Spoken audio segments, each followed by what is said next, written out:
Y'all did it!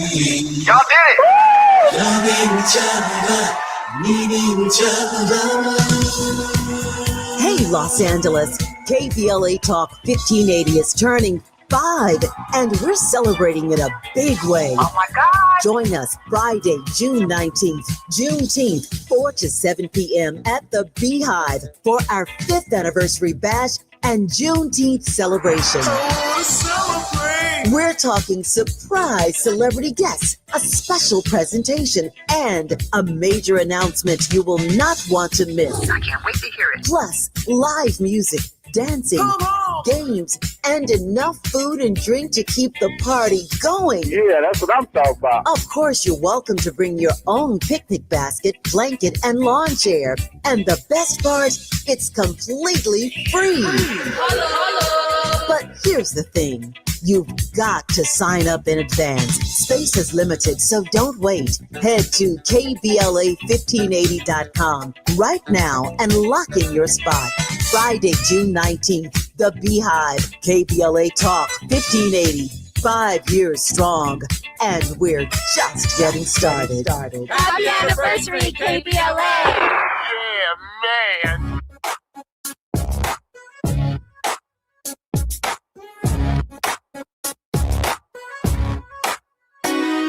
Jesse Jackson Jr. Show. The Jesse Jackson Jr. Show. The Jesse Jackson Jr. Show. The Jesse Jackson Jr. Show. Come on and talk with me. Come on and listen to me. Come on and talk with me. Come on and listen to me. KBLA, Talk 1580, download the app.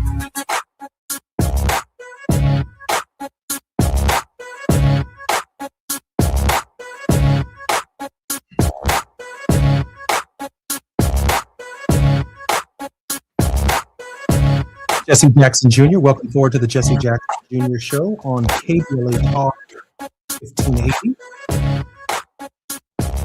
Wealthy Wednesdays on the Jesse Jackson Jr. Show, and there is so much ground that we have to cover in this hour. I'm actually looking forward to it, and I should share with you all that whenever I sit in this chair, the great privilege and the great opportunity of speaking to those who can hear my voice is always a challenge, and so I have these little nervous fits before I begin the show, and I think that's my own version of stage fright.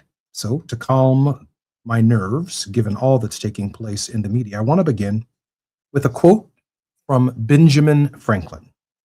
Benjamin Franklin wrote and said at the Constitutional Convention, and I quote, "In these sentiments, sir, I agree to this Constitution, with all its faults, if they are such, because I think a general government necessary for us.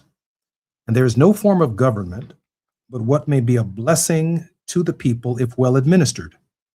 And believe further that this is likely to be well administered for a course of years, and can only end in despotism, as other forms have done before it, when the people shall become so corrupted as to need despotic government, being incapable of any other." Benjamin Franklin's words in 2026 ring significant for us as the corruption presents itself every single day in this government. The news today includes, but not limited to, that the Trump family, per an agreement with the Internal Revenue Service, the Department of the Treasury, and the Department of Justice, is now forever barred from releasing their taxes or being audited by the Department of the Internal Revenue Service. The DOJ order, according to the Raw story, signed by the acting Attorney General, Todd Blanche, states that, and I quote, "The United States releases, waives, acquits, and forever discharges the plaintiffs and is forever barred and precluded from prosecuting or pursuing any and all claims, counterclaims, causes of action, appeals, or requests for any relief against Trump or related parties." Now, if there ever was a get out of jail free card, not with the guy on the Monopoly, the little yellow card or the little orange card where you get out of jail free and can continue to roll the dice and play in this massive monopoly that we have here in the United States. The only person playing the game who has absolutely no accountability to the Internal Revenue Service is now the President of the United States. And that's after having sued the Internal Revenue Service for $10 billion. And as part of that settlement, it creates a $1.8 billion compensation fund, if you will, reparations for white plaintiffs essentially harmed, according to Donald Trump, for their activity on January 6th, an activity that he directed from the White House Mall to the Capitol of the United States that led not only to the deaths of several people, but the injury of police officers, including but not limited to the permanent psychological effects of some of them being brutalized, being beaten, being choked, and literally on the edge of their lives for performing their function, their constitutional function, to protect the electoral count and to secure the capital of the United States. Not a single officer on that day could have ever anticipated or expected that the President of the United States would direct a mob to the capital of the United States. More than 1,500 of those criminal defendants were then subsequently tried, found guilty, sentenced, and as a result of their sentencing, they became American felons. I know something about that, what it means to be an American felon. But I never, as a member of Congress, ever disrupted a House proceeding, ever sought to overturn an election, ever my government. And although one of my charges, shared with my ex-wife, was a tax charge, the idea that the Internal Revenue Service can issue a get-out-of-jail-free card to the President of the United States with 34 felonies, having not served a single day in prison, is deeply troubling. That's just the beginning of the despotism. In this hour, the 96-year-old former president of Cuba, Raul Castro, has been indicted. And it really begs the question, who's going to be indicted for blowing up those school children in Iran? I am not justifying Iran's behavior or its support of state-sponsored terrorism for decades. That in and of itself is its own problem. And yet no Iranian leadership was indicted. The form of justice that they sought was their immediate extermination, the killing of the Iranian leadership, who could have easily been brought to the United States, just like Maduro, and tried in a court of law so we could hear all of the facts around their particular behavior, which too was deeply troubling. And so we have an unaccountable government. And at the same time, the seat of Jim Clyburn is now being greatly challenged by the South Carolina legislature. I'm Jesse Jackson Jr., listening to the Jesse Jackson Jr. Show on KBLA Talk 1580. When we come forward, Dr. Wilmer Leon. We're going to talk about this hypocrisy in this hour on the 405, the 101, the 5, the 10, the 118, and 110. I'm Jesse Jackson Jr. You're listening to the Jesse Jackson Jr. Show on KBLA Talk 1580. It's afternoon drive time with Jesse Jackson Jr. Only on KBLA Talk 1580.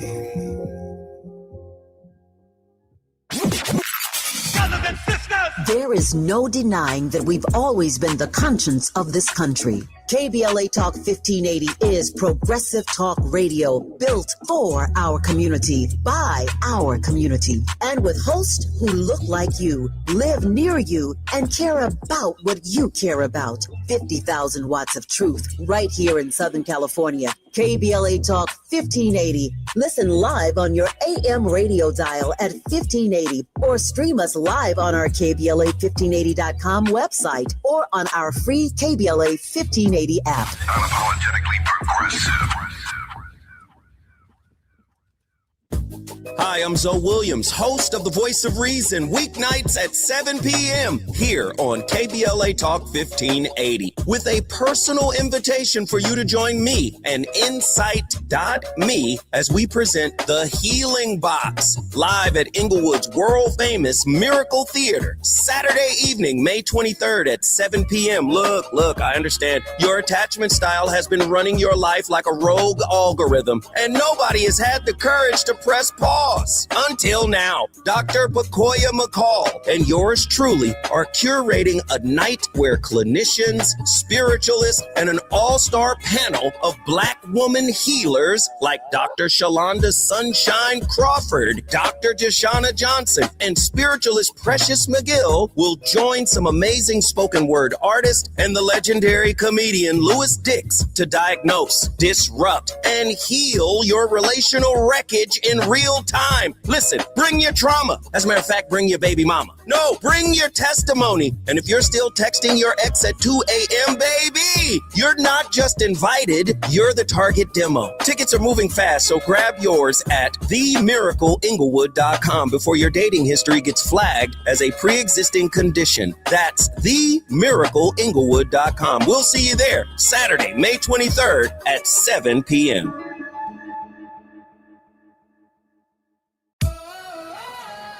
I love days like these at the pool, but my moderate to severe plaque psoriasis can sometimes take me out of the moment. I'm ready to make a splash with clearer skin thanks to Skyrizi, risankizumab Riza. Skyrizi is a prescription-only injection for adults who are candidates for systemic or phototherapy. At 4 months, most people saw 90% clearer skin when measured from head to toe, and many were even 100% plaque-free. People also saw significant improvement in psoriasis symptoms of pain, redness, itching, and burning.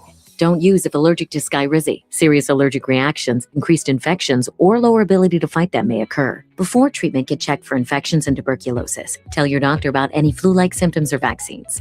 Now there's nothing on my skin thanks to Skyrizi, and that means everything. Ask your doctor about Skyrizi, the #1 dermatologist-prescribed biologic in psoriasis. Visit skyrizi.com or call 1-866-SKY-RIZI to learn more. Now back to more of Jesse Jackson Jr. on KBLA Talk 1580. The Jesse Jackson Jr. Show. The Jesse Jackson Jr. Show. The Jesse Jackson Jr. Show. The Jesse Jackson Jr. Show. King Volley, drop the beat. Come on and talk with me. Come on and listen to the need. Come on and talk with me. Come on and listen to the me. KBLA Talk 1580. Download that. I'm Jesse Jackson Jr. Welcome forward to the Jesse Jackson Jr. Show. It is Wealthy Wednesdays on the Jesse Jackson Jr. Show, and we are joined by none other than Dr. Wilmer J. Leon III, PhD, political scientist whose primary areas of expertise are Black politics, public policy, and American government. For 11 years, Dr. Leon was a lecturer in the political science department at Howard University in Washington, D.C. Dr. Leon, welcome forward to the Jesse Jackson Jr. Show. As always, it's a pleasure. Good afternoon and greetings to your audience. It's our audience. I'm so glad that you're here, Dr. Leon. Dr. Leon, can we start with the indictment of Raul Castro? Yes. Why? That's rhetorical. You go in and you illegally arrest President Maduro in Venezuela. Now you are seeking to indict former Cuban President Castro. Who's next? Ricky Ricardo?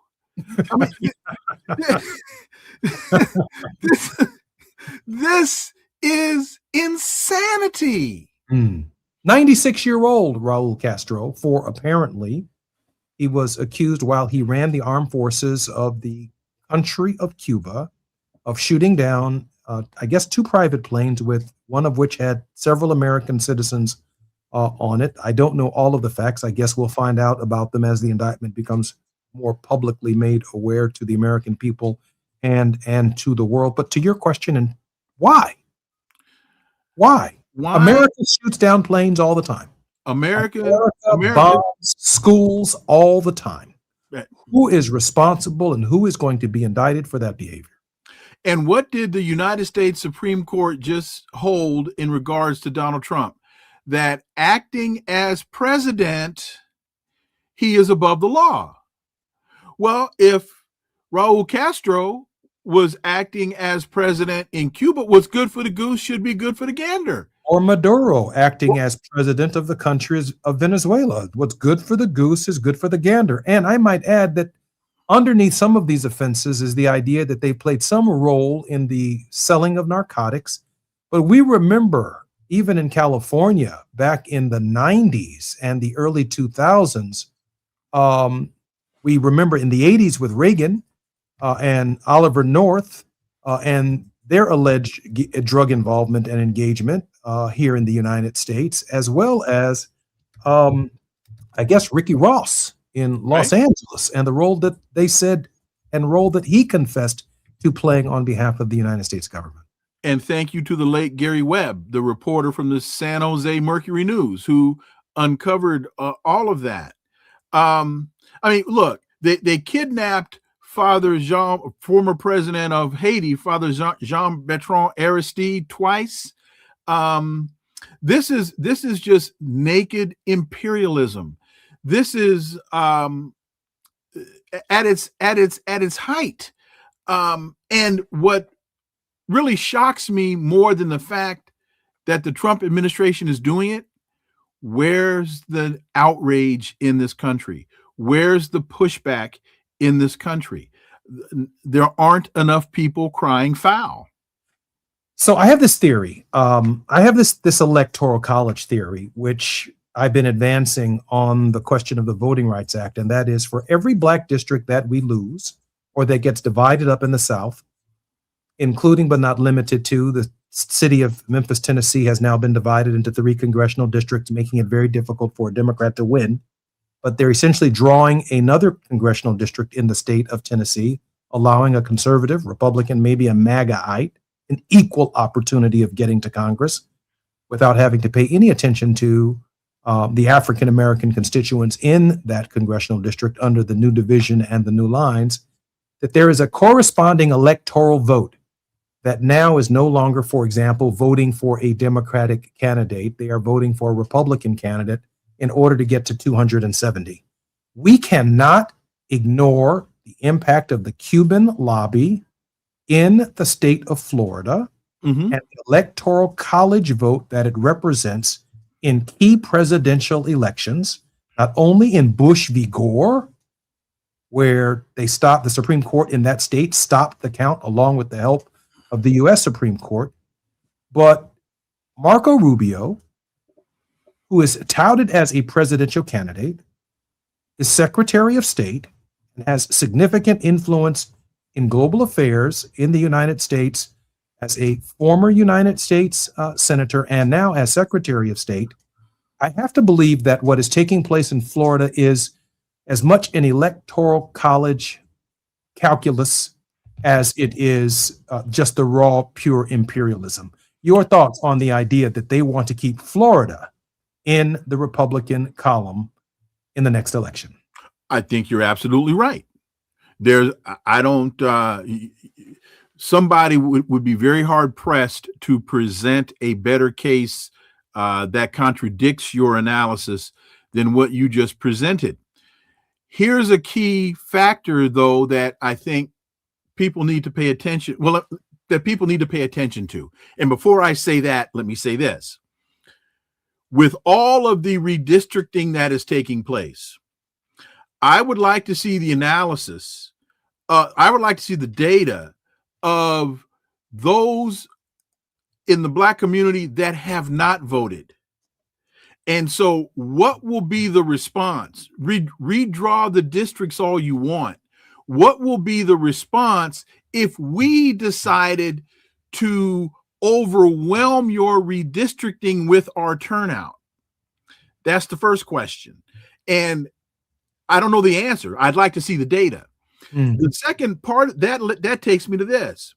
When you go back to the Obama elections, He won Cuba. He won, same thing. He won Florida both times. And when you look at the demographic data, the Cuban immigrants, the older Cuban immigrants, they voted Republican. Their children voted for Obama. So that, to me, just reinforces the idea of turnout. And if you start to develop messages that actually resonate with your targeted voting bloc, you'll be amazed at the things you can do.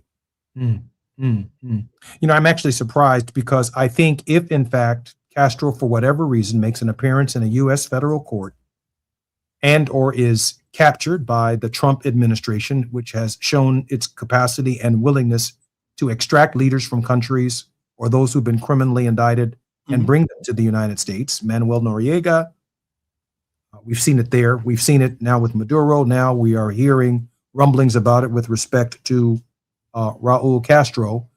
The Castro indictment is coming out of Florida, which is where the sealed indictment was. So you've got to imagine that such a case, such a hearing, such a process would dominate the news in Florida. And I got to bring up this racial component, if you don't mind, Dr. Leon, and that is, it's rarely spoken, but African people who, by way of the slave trade, landed in Florida, most Cubans who are people of color look like us. Afro-Cubans. They're Afro-Cubans. They are not the Cubans Euro-Cubans to Florida, who are insisting upon their return, their right to have their land, anything that they believe was taken from them in the revolution, and essentially to restart the process of their control in Cuba. I have heard even rumblings of the idea that Cuba, under the Trump administration and the Rubio thinking, could become the 51st state in the United States, giving the conservatives 2 additional senators in the United States Senate, even though that is probably contrary to the genuine desires of the people of Cuba. The first thing we've done is obviously strangle them economically by cutting off their oil so that the quality of their lives are profoundly impacted. And what you just said is the point that I was just going to get to. The United States has cut off their access to electricity. The United States has cut off, because of that, their access to hospital care. The United States is basically starving the island of Cuba. And why? If somebody could just explain to me why, we could have a much more intelligent conversation in terms of the what. But I don't even understand the why. And I always want to remind folks, when you talk about Cuba, you can't forget Haiti. That's why I mentioned former President Jean-Bertrand Aristide. We're doing the same thing in Haiti that we're doing in Cuba. And as you raise the race question, they're Black people that are suffering. Ask yourself why.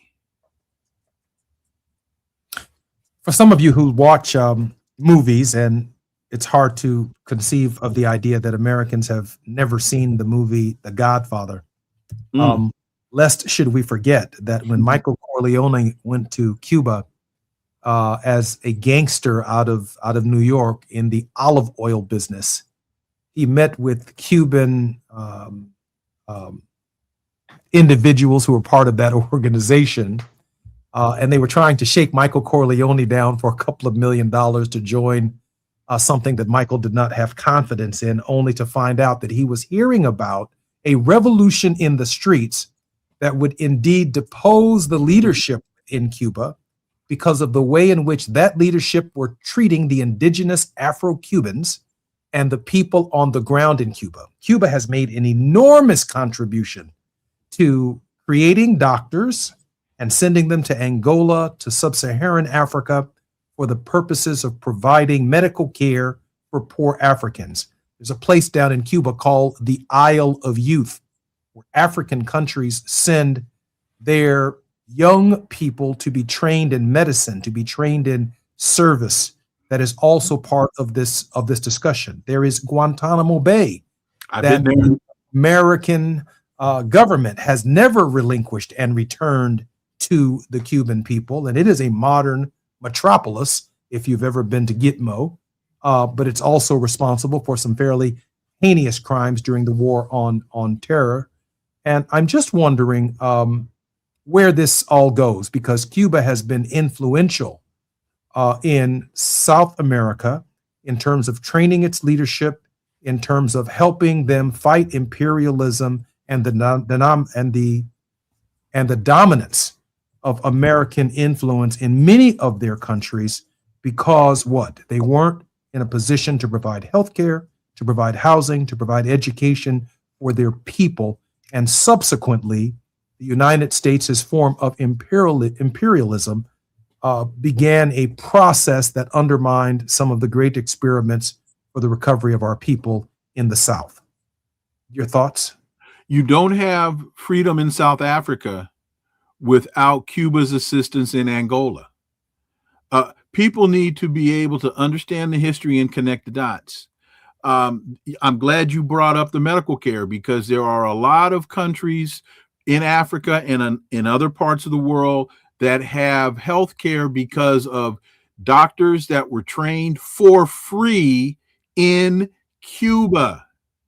And African Americans need to understand, particularly if you speak Spanish, that's a great place to go to medical school. I'm Jesse Jackson Jr. You're listening to the Jesse Jackson Jr. Show on KBLA Talk 1580. We are in conversation with Dr. Wilmer Leon, political scientist whose primary expertise is Black politics as well as international affairs. When we come forward, I do want to have a conversation with Dr. Leon as to whether or not African American athletes should boycott state schools in the South, a movement being led by the National Association for the Advancement of Colored People. More on KBLA Talk 1580 when we come forward on the Jesse Jackson Jr. Show. It's afternoon drive time with Jesse Jackson Jr. Only on KBLA Talk 1580.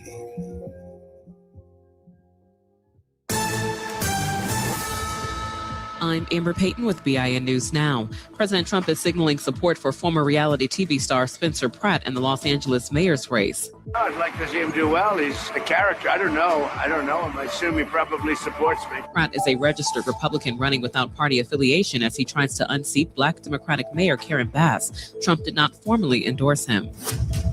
Former Atlanta Mayor Keisha Lance Bottoms is hoping to become the first Black woman elected U.S. governor. Bottoms won Georgia's Democratic primary Tuesday. The Republican nominee will be decided in a June 16th runoff. And the woman accused of opening fire on Rihanna's Los Angeles area home will now undergo a mental competency hearing. Ivana Ortiz is due in mental health court on June 2nd after a judge reconsidered the defense's request. Prosecutors say Ortiz fired 10 rounds at the home in March while Rihanna, her children, her mother, and rapper A$AP Rocky were inside. Get BIN News Now on demand 24/7 on the iHeartRadio app. This is the KBLA Sports Minute with Ray Richardson.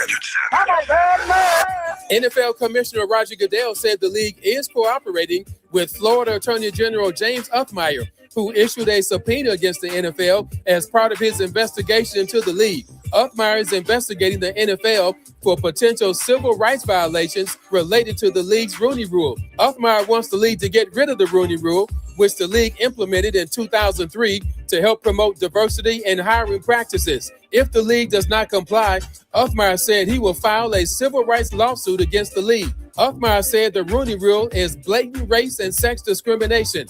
Let me break this down for you. Those are code words for individuals and groups who think white people have been passed over for coaching and high-level positions by minorities, specifically African Americans. At the moment, Goodell said there are no plans to get rid of the Rooney Rule. No debates, no speculation, just the info you need. That's your KBLA Sports Minute. I'm Ray Richardson on KBLA Talk 1580.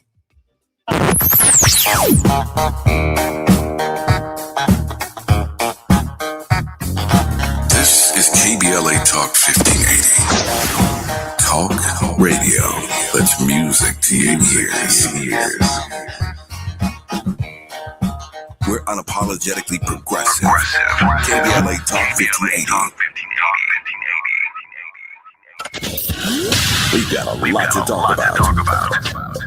Hi, I'm Zoe Williams, aka the Voice of Reason, encouraging you to join me weekdays from 7 to 9 p.m. for the world's most intriguing relationship radio roundtable. Every night, I facilitate and encourage our loyal listeners to participate in the most engaging relationship discussions you'll hear anywhere. So make it a point to rendezvous with me, Zoe Williams, the Voice of Reason, Monday through Friday, 7 to 9 p.m. Pacific Standard Time. Trust me, your relationships will never be the same. The VOR is on fire tonight. Unapologetically progressive. KBLA Talk 1580. We've got your black. Let's be real. For too long, too many of our students have sat in overcrowded classrooms in underfunded public schools. But as head of the San Diego School Board, Richard Barrera changed that. Under Barrera's leadership, student literacy rose from the state average all the way to #1 among major urban school districts. Barrera led the way for smaller classrooms and for teachers to be paid what they're worth. Barrera funded more counselors and mental health services, and community schools that teach real-world skills for future jobs. A community organizer who became an education leader to fight for our kids. The only candidate for state superintendent of public instruction, backed by the 310,000 classroom educators of the California Teachers Association. Vote Democrat Richard Barrera for state superintendent. Ad paid for by California Teachers Association Independent Expenditure Committee, not authorized by a candidate or committee controlled by a candidate. Hey LA County, it's time to vote. Return your ballot early at any official ballot drop box. Visit plan.lavote.gov to make your voting plan today. Brought to you by the Los Angeles County Registrar. KBLA Talk 1580. We've got a lot to talk about. KBLA Talk 1580, connecting you with services and solutions. The BLM Center for Black Power is a hub for Black activism in the city of Los Angeles, a standalone nonprofit affiliated with Black Lives Matter LA. The venue is home to live events, meetings, and organizing drives for Black-led community-based organizations. It is also the base of operations for Black Lives Matter LA. Built on what used to be a nuisance property owned by an arms dealer, the BLM Center for Black Power is in the heart of Leimert Park and has opened its doors to everything from youth organizers to toy drives to film screenings and community town hall meetings. To make a donation or make a request, please visit blmla.org. That's blmla.org. This is a community call to action from KBLA Talk 1580. The joint will be jumping. Ebony Repertory Theater, in association with Big Street Films, brings you one of the most beloved musicals of all time. Tony Award winner, Ain't Misbehavin'. The soulful, swinging celebration of the music of Fats Waller. From the rollicking to the romantic, this show is pure magic, full of the songs that defined an era and the voices that'll make you forget everything else for a night. Foot stomping, heart stirring, unforgettable. Don't miss Ain't Misbehavin' at the Nate Holden Performing Arts Center, starring Lettucey, directed by Ren T. Brown. This is the night out you've been waiting for. Tickets are going fast, so don't wait. Grab yours now at ebonyrep.org or call the box office today at 323-964-9766. Ebony Repertory Theater, bringing the culture, keeping the legacy alive. Ain't Misbehavin' runs May 21st through June 8th at the Nate Holden Performing Arts Center. Get your tickets now. You're listening to Jesse Jackson Jr. on KBLA Talk 1580. The Jesse Jackson Jr. Show. The Jesse Jackson Jr. Show. The Jesse Jackson Jr. Show. The Jesse Jackson Jr. Show. King Folly, drop the beat. Come on and talk with me. Come on and listen to me. Come on and talk with me. Come on and listen to me. KBLA Talk 1580. Download. I'm Jesse Jackson Jr. Welcome forward to the Jesse Jackson Jr. Show on Wealthy Wednesdays with Dr. Wilmer Leon. Dr. Leon is the host, producer of the nationally broadcast radio show Inside the Issues with Wilmer Leon on Sirius XM Satellite Radio, Channel 126. He's the author of Politics, Another Perspective, commentary, and analysis on race, war ethics, and the American political landscape in the age of Obama. He's also the contributing author of Democratic Destiny and the District of Columbia, published by Lexington Books in 2010. Dr. Leon, welcome forward to the Jesse Jackson Jr. Show. Thanks. I greatly appreciate it. Dr. Leon, how can we support your work before we get to this question of what should Black athletes do in the South? Dr. Leon, how can we support your work? Oh, well, thank you very much. I appreciate that. Well, you can go to Amazon and order the book, Politics, Another Perspective. It's a collection of op-eds that I wrote over a period of about 10 to 12 years, published in over 100 Black newspapers. So it's even though it was published a while ago, the introductions of each section, I think, make the book kind of evergreen. And then tune into the show Saturdays from 11 to 2 p.m. Eastern on Sirius XM 126 Urban View.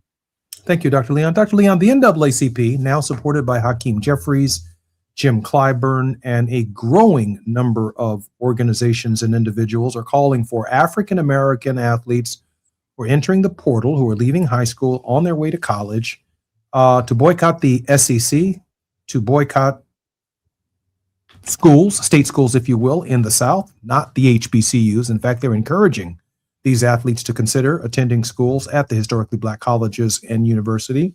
I do have a question about your thoughts on whether or not this is an effective way of addressing the representation of Black people that's greatly challenged not only in the congressional district remapping, but with a remand from the Supreme Court back to the federal court in the Mississippi case. That remand essentially overturned and requires the federal court to take a hard look in Mississippi at state legislative districts that have been redrawn as well, consistent with Section 2 of the Voting Rights Act. And the remand essentially encourages the court to follow the Louisiana versus Calais decision. Your thoughts on Black athletes in the South? Well, I always, when I teach a public policy class, I always ask my students to remember or think about the difference between the theoretical and the practical. There are a lot, and you would know this as a congressman, there are a number of ideas that people present to you that they want to turn into legislation that theoretically make sense. In theory, they sound good. But then when you try to implement them at the practical level, now you got problems. So theoretically, I understand what the NAACP is asking. Theoretically, it makes perfect sense. Practically, how do you implement this? You're asking a student who may very well have a scholarship, academic, sports-related scholarship, to give up their scholarship to go to college. Well, then what are you offering them as an alternative? So I'm not saying this is a bad idea. I'm just asking these questions because I don't know the answer.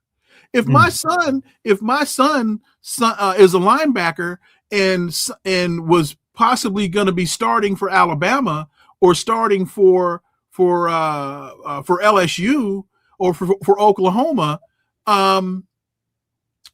what do you want him to do now? That's a great question. And that's where I'm kind of stuck. While I support the intention, the theory that you and Jim Clyburn and others are supporting, this practical question of a kid comes from poverty. He has gone through elementary school and high school. He has a way out of a shotgun house. And that might be to be a linebacker, to be a lineman, to be a running back. And you get recruited to go to one of these schools. Mm-hmm. Parents working hard as hell, grateful that their child is the first child with their name to ever go to college in the first place. They're offered through scholarship, but also through compensation from corporations and boosters, which apparently is now legal, $200,000 a year as a college student, help for their mothers and fathers who've been working all of their lives.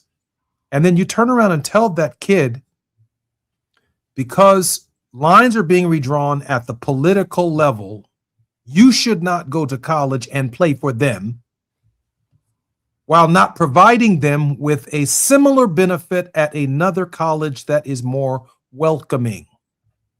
I'm struggling with that, Dr. Leon, on the practical side of this. And here are two more questions. One, Jim Clyburn, where were you when Colin Kaepernick took a knee? Hakeem Jeffries. And again, I don't know the answer, so I'm asking the question. I am not presuming that they were anywhere. I'm just asking the question because I don't remember seeing them front and center calling for a national boycott of the NFL when Kaepernick took a knee. And Jim Clyburn, where are you on genocide in Gaza? Hakeem Jeffries, I know where you are because I know how much AIPAC has paid you to be where you are. Gregory Meeks, I know where you are on Gaza because I know how much AIPAC paid you to be where you are. So look, you can't be morally inconsistent here. And when you say that you stand with Israel in genocide against Palestine, that's an immoral stance. I don't care how much it impacts your pocketbook. That's an immoral stance. So how can you claim morality or righteousness and want to be down with the people when it comes to the Calais case and voting redistricting? Your issue, Jim Clyburn, is your behind is on the line. Your seat is in jeopardy. The Blaze is now threatening to burn down your house. That's where you are with this. It's tough. I mean, the University of South Carolina. That ain't tough. That's simple. Well, I don't disagree with you. I'm saying that when you think about the University of South Carolina and scholarships to the University of South Carolina, where Jim Clyburn was a congressman and is a congressman, when you think about African Americans in these other congressional districts and the state-supported schools that they, as members of Congress, have fought to ensure that their biology programs, that they are funded in the Defense Department and the various appropriations bills.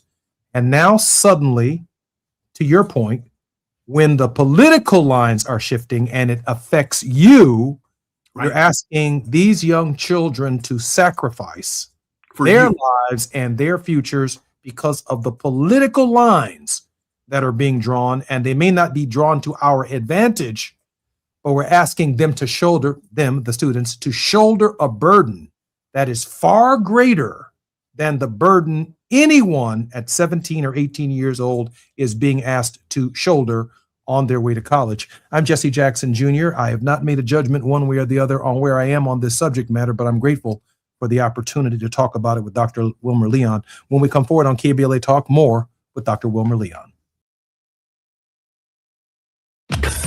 While you're stuck in traffic, we can at least bring you up to speed on the news of the day. You're listening to Jesse Jackson Jr. only on KBLA Talk 1580.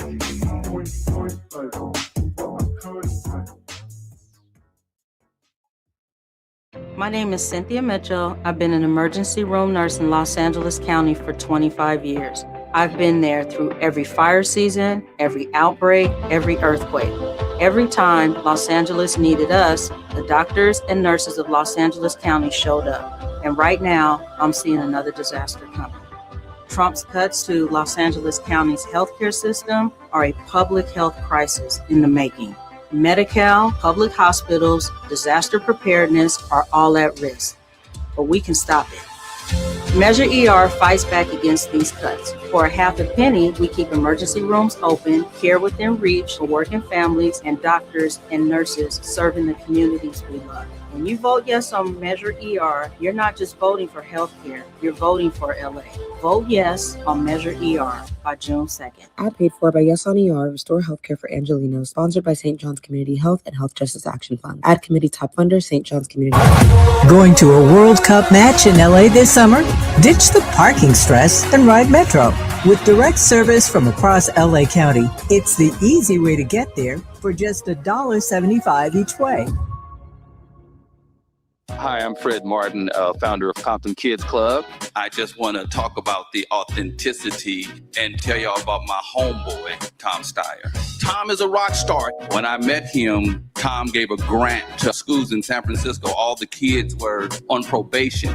We were flying instructors for 2 years to come and help those kids doing performing arts and turning their life around. Some of the kids that he supported, they've graduated from UCLA. Let's fast forward. Tom is in schools in Compton, hanging out with the kids in the piano classes. Brother Tom Steyer hangs out in the studio with us. These are the seeds that he's planted.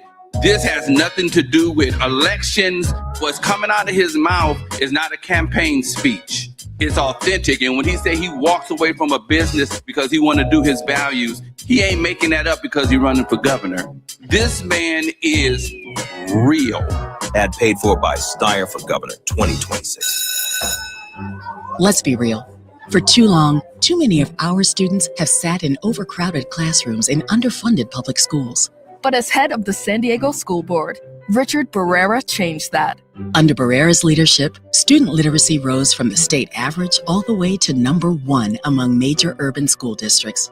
Barrera led the way for smaller classrooms and for teachers to be paid what they're worth. Barrera funded more counselors and mental health services, and community schools that teach real-world skills for future jobs. A community organizer who became an education leader to fight for our kids.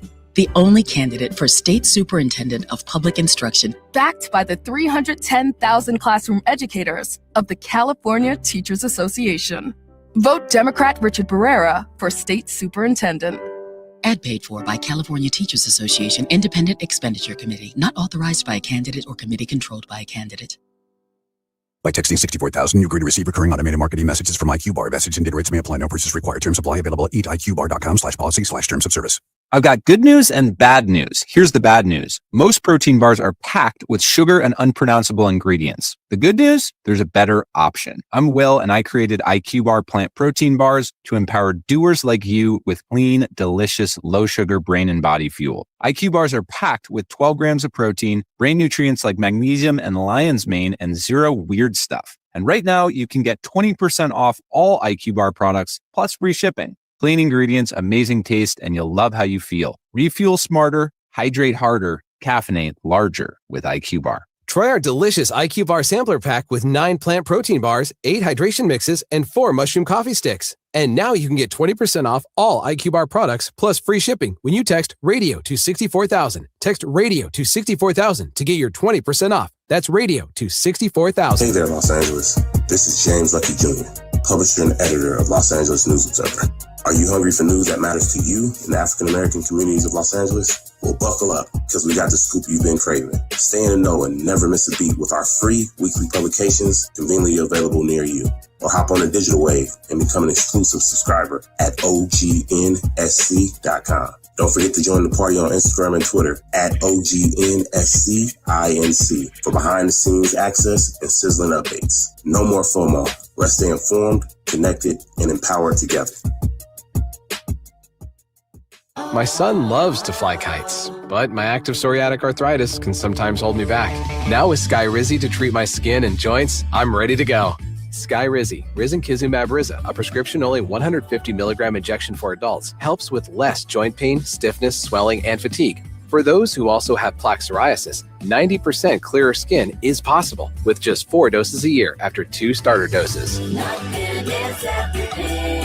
Don't use if allergic to Skyrizi. Serious allergic reactions and an increased risk of infections or a lower ability to fight them may occur. Before treatment, your doctor should check for infection and tuberculosis. Tell your doctor if you have an infection or symptoms such as fever, sweats, chills, muscle aches, or cough, or if you plan to or recently received a vaccine. With Skyrizi, there's nothing like clearer skin and better movement, and that means everything.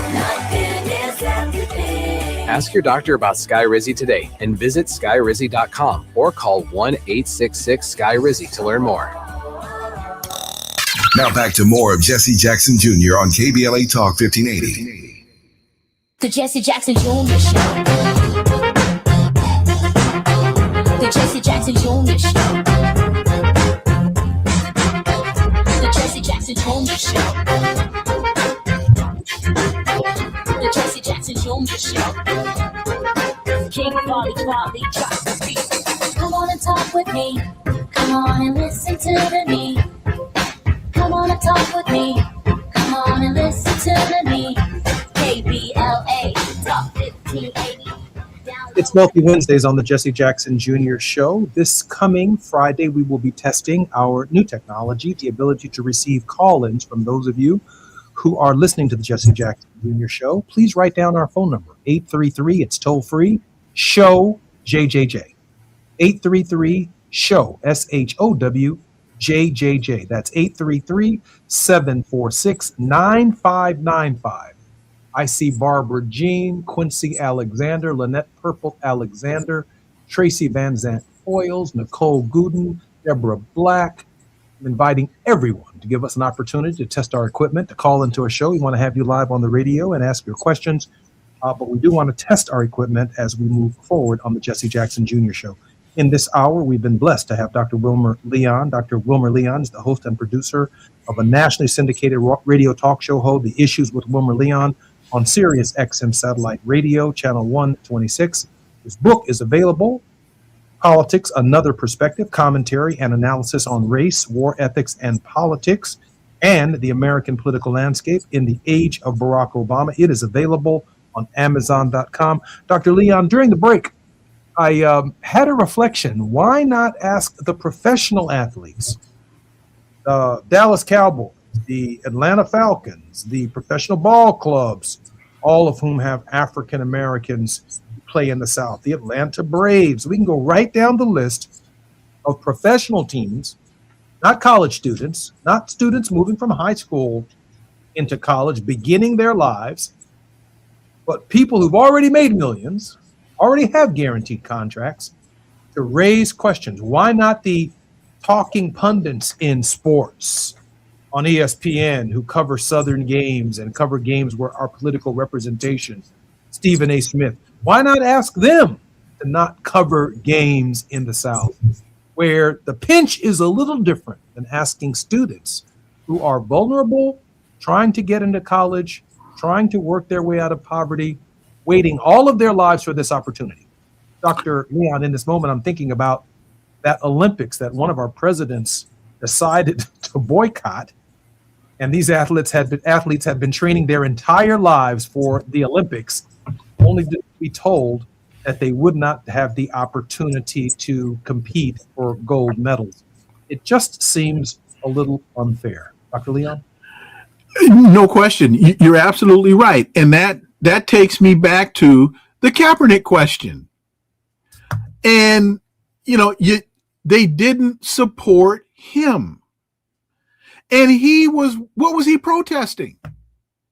Police brutality, the treatment of young black men at the hands of law enforcement. And imagine what the reaction would have been if one of two things had happened. The Sunday after he took that knee, the black fans didn't go to the games. This is why I say you've got to stop thinking like a fan and start thinking like a consumer. Why are you spending your money? You wouldn't spend your money in a restaurant where they disrespected you, where they might spit in your food. Why are you going to support something where they spit in your face? So again, I love the NAACP and the idea of the collective thought that they're trying to generate. And it's that collective mindset that concerns the dominant culture the most. Oh my God, if Black people actually start thinking politically in unison, oh my God, we're going to be in trouble. That's what they're the most fearful of. So I commend the NAACP in heading in that direction, but I just don't know that this particular request or demand is that well thought through. It's picking up steam, and we'll be covering the story over the course of the next couple of months, maybe even the next couple of years, because the consequences and the ramifications of this are extraordinary, including those athletes who do choose to play at the schools where the opportunities have been presented. How are we going to treat them? Are we going to treat them like they are the problem when they are not the problem? The problem is the institutional players in state legislatures, in governor's mansions, in those states who are responsible for bringing forward expeditiously Jim Crow 2.0. It is not these kids and their fault. I agree. I'd love to have been part of a larger meeting with organizational heads before they made this particular announcement, because as someone who spends a lot of time with students, the consequences, as you know, Dr. Leon, are extremely sensitive. Dr. Leon, we have about 2 minutes before we come forward. Your word of hope. And I'll just also say that this should be expanded to boycotting the states from a business perspective, from a vacation perspective, from a conference perspective. There should be a list of the states that are now no-go entities. I mean, if you want to do this, we can do this, but let's be sure this is thought through. And to your earlier point, to ask a 17-year-old to make a political sacrifice of this nature, especially when you're not giving them a viable alternative, that to me is a heavy lift. One of the things we are telling them to do is register and vote. And so we want them in the political process, but we want them to make an extreme sacrifice when it comes to their scholarships in college. Dr. Leon, love you very much, and there's nothing you can do about it. Other than love you back. I appreciate you very much. I'm Jesse Jackson Jr. It's Wealthy Wednesdays. We've been blessed with Dr. Wilmer J. Leon, political scientist, whose primary areas of expertise are Black politics, public policy, and American government. More when we come forward on KBLA Talk 1580. KBLA 1580 Santa Monica.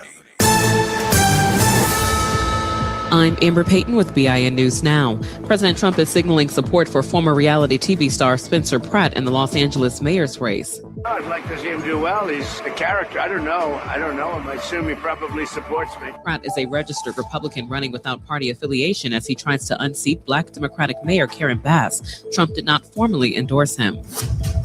Former Atlanta Mayor Keisha Lance Bottoms is hoping to become the first Black woman elected U.S. governor. Bottoms won Georgia's Democratic primary Tuesday. The Republican nominee will be decided in a June 16th runoff. And the woman accused of opening fire on Rihanna's Los Angeles area home will now undergo a mental competency hearing. Ivana Ortiz is due in mental health court on June 2nd after a judge reconsidered the defense's request. Prosecutors say Ortiz fired 10 rounds at the home in March while Rihanna, her children, her mother, and rapper A$AP Rocky were inside. Get BIN News Now on demand 24/7 on the iHeartRadio app. Is this the time? This is the KBLA Sports Minute with Ray Richardson. NFL Commissioner Roger Goodell said the league is cooperating with Florida Attorney General James Uthmeyer, who issued a subpoena against the NFL as part of his investigation into the league. Uthmeyer is investigating the NFL for potential civil rights violations related to the league's Rooney Rule. Uthmeyer wants the league to get rid of the Rooney Rule, which the league implemented in 2003 to help promote diversity and hiring practices. If the league does not comply, Uthmeyer said he will file a civil rights lawsuit against the league. Uthmeyer said the Rooney Rule is blatant race and sex discrimination. Let me break this down for you. Those are code words for individuals and groups who think white people have been passed over for coaching and high-level positions by minorities, specifically African Americans. At the moment, Goodell said there are no plans to get rid of the Rooney Rule. No debates, no speculation, just the info you need. That's your KBLA Sports Minute. I'm Ray Richardson on KBLA Talk 1580. Let's celebrate. Y'all did it. Loving each other, needing each other. Hey, Los Angeles, KBLA Talk 1580 is turning 5, and we're celebrating in a big way. Oh my God. Join us Friday, June 19th, Juneteenth, 4 to 7 p.m. at the Beehive for our 5th anniversary bash and Juneteenth celebration. We're talking surprise celebrity guests, a special presentation, and a major announcement you will not want to miss. I can't wait to hear it. Plus, live music, dancing, games, and enough food and drink to keep the party going. Yeah, that's what I'm talking about. Of course, you're welcome to bring your own picnic basket, blanket, and lawn chair. And the best part, it's completely free. But here's the thing. You've got to sign up in advance. Space is limited, so don't wait. Head to KBLA1580.com right now and lock in your spot. Friday, June 19th, the Beehive, KBLA Talk 1580. 5 years strong, and we're just getting started. Happy anniversary, KBLA. Yeah, man.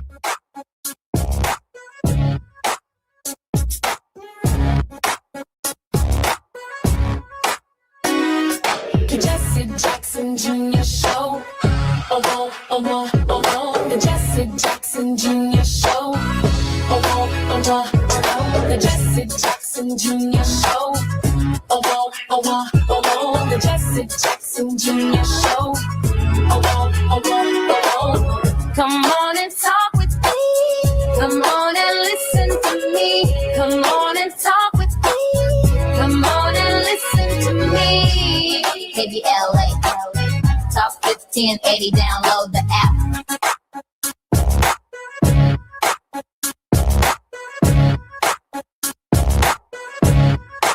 I'm Jesse Jackson Jr. Welcome to the Jesse Jackson Jr. Show on KBLA Talk 1580. It is Wealthy Wednesdays on the Jesse Jackson Jr. Show.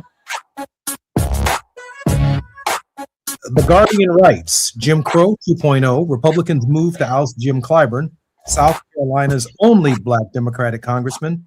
South Carolina has had exactly one black Democratic representative in Congress since 1897, James Clyburn. A proposal to redraw the state's political map would dismantle the district he presently represents. The state's 6th congressional district starts on its southern border with Georgia in the suburbs of Savannah, moving 100 miles north to wind around the heart of Charleston before cutting through the Black Belt farmland to the state capital of Columbia, another 115 miles away. It contains Charleston's high-end shopping district, King Street, and the state's ornate antebellum Capitol building. It also contains the Gullah Geechee coastal homeland, 2 of the state's historically black colleges, and some of the poorest people in the United States in Barnville and Allendale counties.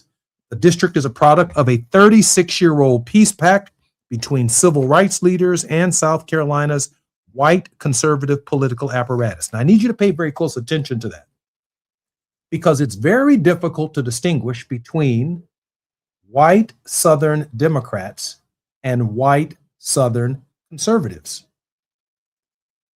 The base of the Democratic Party in many of these Southern states, especially in South Carolina, are the fact that African Americans, since Brown versus the Board of Education, and since the passage of the Voting Rights Act of 1965, have largely made white Democrats who tend to vote with white Republicans more accountable to the needs of our communities.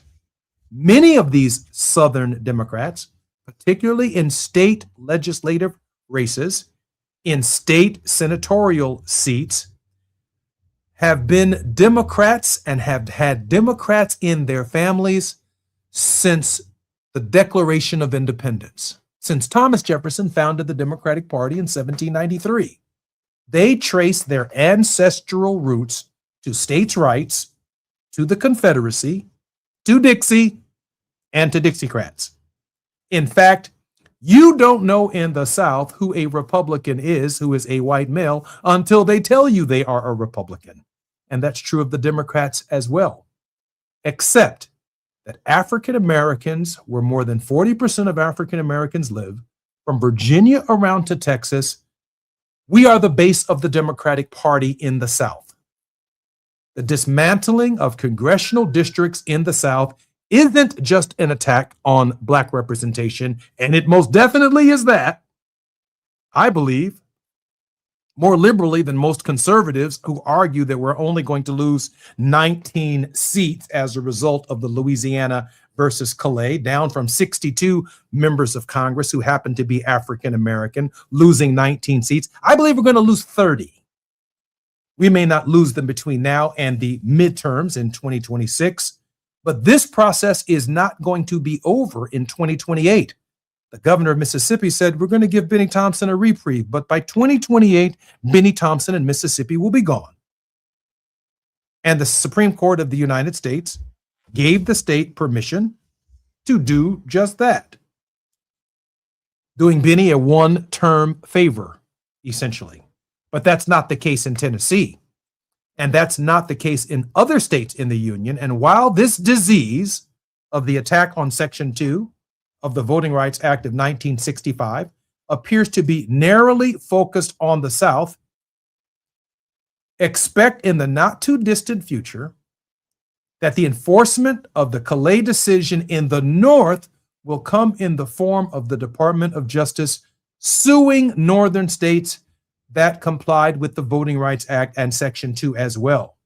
And where those states resist, the Department of Justice is likely to recommend a map to a federal judge or a federal panel of judges that they believe complies with the Louisiana versus Calais decision to undermine African American representation in the North.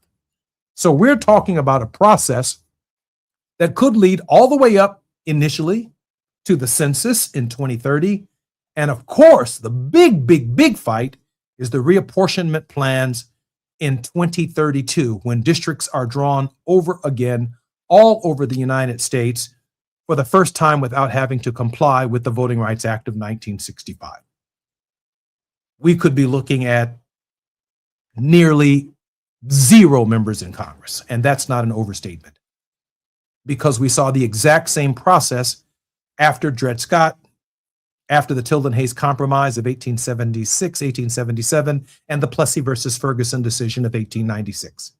It was a gradual period of compliance with the Supreme Court's mandate. In this particular case, the overturning of significant provisions of the Voting Rights Act of 1965, per the Louisiana versus Calais decision. And when you think about a voice as powerful as Jim Clyburn's is in the Congress of the United States, if Democrats are fortunate enough to regain control of the Congress in November, why wouldn't the state of South Carolina want the most powerful African American in Congress at the moment that Democrats are controlling Congress? Certainly, Jim Clyburn could deliver more in a democratically controlled Congress for the entire state of South Carolina than a freshman member of Congress from South Carolina. But this has nothing to do with Jim Clyburn's qualifications or the power or the influence that he will yield in the Democratic Party. This is simply a race-based decision that protects white representation in the Congress of the United States and denies African Americans an equal opportunity of getting elected. I'm Jesse Jackson Jr. It is Wealthy Wednesdays on the Jesse Jackson Jr. Show. When we come forward, Dr. S. Todd Urey will be our regular contributor and offer some insight on the current news and what's taking place in our country. More on KBLA Talk 1580 when we come forward right here on the Jesse Jackson Jr. Show. It's afternoon drive time with Jesse Jackson Jr. Only on KBLA Talk 1580.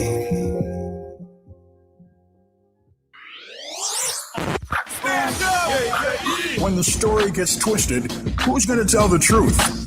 When they cut the microphones, who's still talking? When history gets rewritten, who remembers what really happened?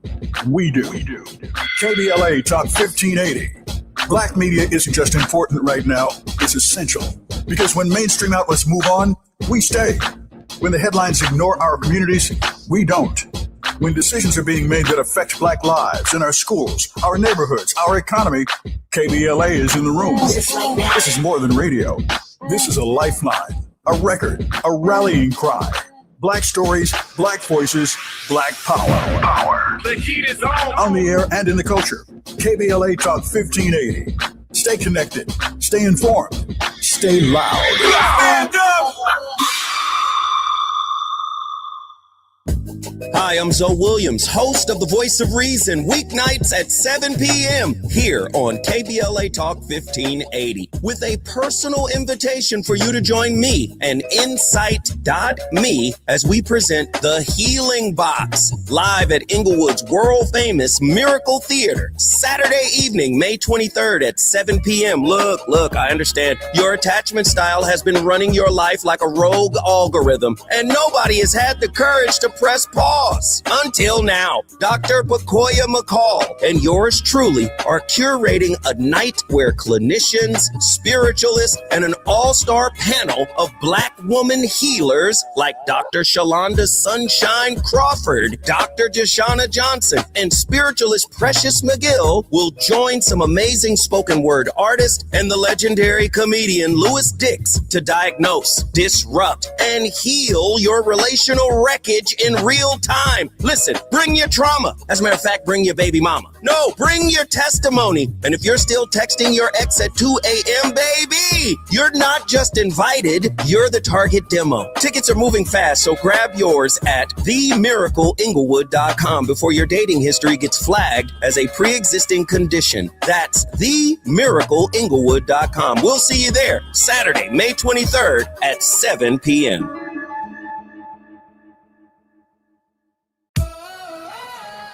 I love days like these at the pool, but my moderate to severe plaque psoriasis can sometimes take me out of the moment. I'm ready to make a splash with clearer skin thanks to Skyrizi, Risankizumab Riza. Skyrizi is a prescription-only injection for adults who are candidates for systemic or phototherapy. At 4 months, most people saw 90% clearer skin when measured from head to toe, and many were even 100% plaque-free. People also saw significant improvement in psoriasis symptoms of pain, redness, itching, and burning. Don't use if allergic to Skyrizi. Serious allergic reactions, increased infections, or lower ability to fight them may occur. Before treatment, get checked for infections and tuberculosis. Tell your doctor about any flu-like symptoms or vaccines. Now there's nothing on my skin thanks to Skyrizi, and that means everything. Ask your doctor about Skyrizi, the #1 dermatologist-prescribed biologic in psoriasis. Visit skyrizi.com or call 1-866-SKY-RIZI to learn more. Now back to more of Jesse Jackson Jr. on KBLA Talk 1580. The Jesse Jackson Jr. Show. The Jesse Jackson Jr. Show. The Jesse Jackson Jr. Show. The Jesse Jackson Jr. Show. King Volley, drop the beat. Come on and talk with me.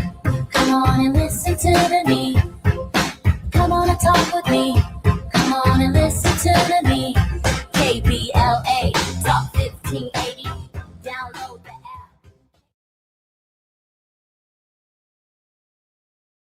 app. I'm Jesse Jackson Jr. Welcome forward to the Jesse Jackson Jr. Show on KBLA Talk 1580. I want to try my best to paint a perfect picture for you as best I possibly can, given the format and the way in which radio allows me to project this message. So we have to put on our imagination, our thinking caps for just a moment. And I want you to think about the idea of building a house. Building a house. What do you have to do? You have to have a pre-construction period where you draw up the plans for building the house, the architectural designs. Let's call that the pre-construction period of the United States, from 1619 to 1776. We are in pre-construction.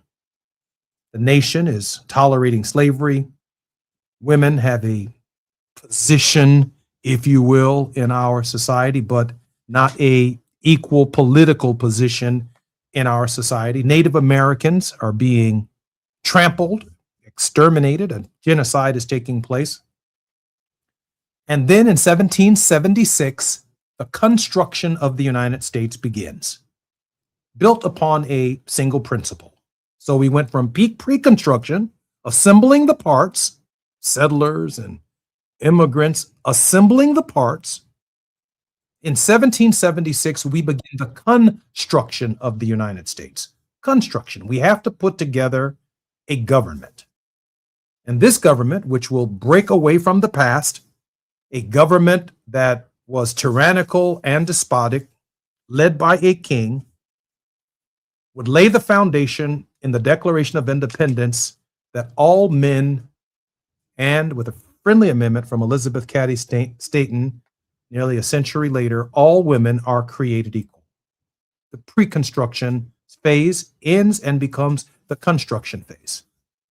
The construction phase from 1776 to about, I'd say 1861.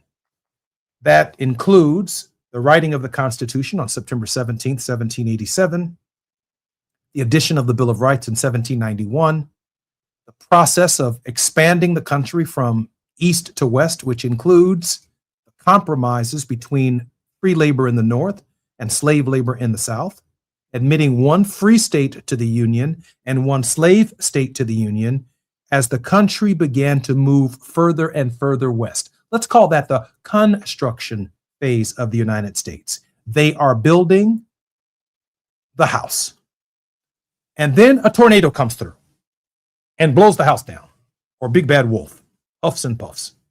And it begins the deconstruction phase of the United States as certain states, upon the election of Abraham Lincoln to the presidency of the United States, who ran on a platform to stop the expansion of slavery into the western states, before he could even be sworn in as president after his presidential victory, the state of South Carolina fired a shot at Fort Sumter.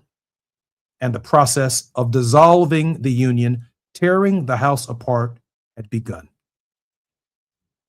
After the deconstruction phase ends in 1865 and the addition of the 13th, 14th, and 15th Amendment, this period is known as First Reconstruction. We've got to rebuild the house that has just been torn down by the Civil War. Abraham Lincoln, his successors, began offering forgiveness and pardon and mercy, even to those, if you will, treasonous traitors who withdrew from the Union the first time, allowing them back into the Union, including compensation for their newly freed property, Negro slaves. Reconstruction of the United States comes to an end when the federal government agrees to withdraw its troops from the South in the Tilden-Hayes Compromise of 1876, 1877, and of course, the Plessy versus Ferguson decision, the separate and unequal doctrine of 1896, laying the foundation for what can only be described as first Jim Crow. From 1896 to Brown versus the Board of Education, that decision overturned the separate and unequal doctrine, and it began a process by which a new reconstruction of the nation would begin that made the country far more democratic than it had ever been on July 4th, 1776. The Voting Rights Act of 1965, Civil Rights Legislation 1964, Public Accommodations Legislation, the modern America that we all know is the byproduct of everything in Second Reconstruction. And in the last year and a half, and certainly the 4 years of Donald Trump in his first term, a process had begun to bring an end to Second Reconstruction. But what is most notable, as I introduce our guest, is that between the construction phases, First Reconstruction and Second Reconstruction, there is always a phase of racial resistance, civil rights resistance, and human rights resistance. And that's why this phase that we are entering into can only be described as Jim Crow 2.0. Now, how long Jim Crow 2.0 will last, I do not know. It could last a week. It could last a year. It could last 10 years. I've already laid the case that the redistricting process is easily going to go from now till 2032 and beyond. All of that emblematic of the idea that Jim Crow 2.0 is underway without political representation, without state representative representation.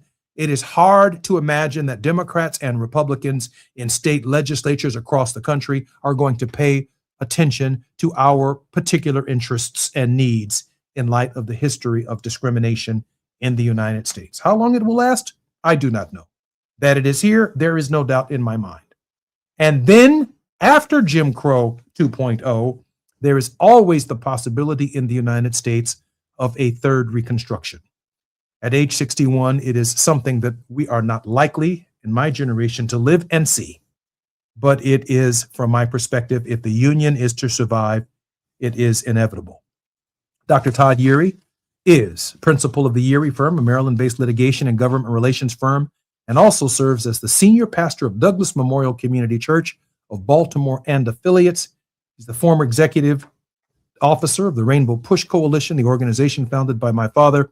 Dr. Yeary's social justice work includes having served as a board member of the National Action Network and past political action chair for the Maryland State Conference of the NAACP. Dr. Yeary, welcome forward to the Jesse Jackson Jr. Show and the politics of our faith.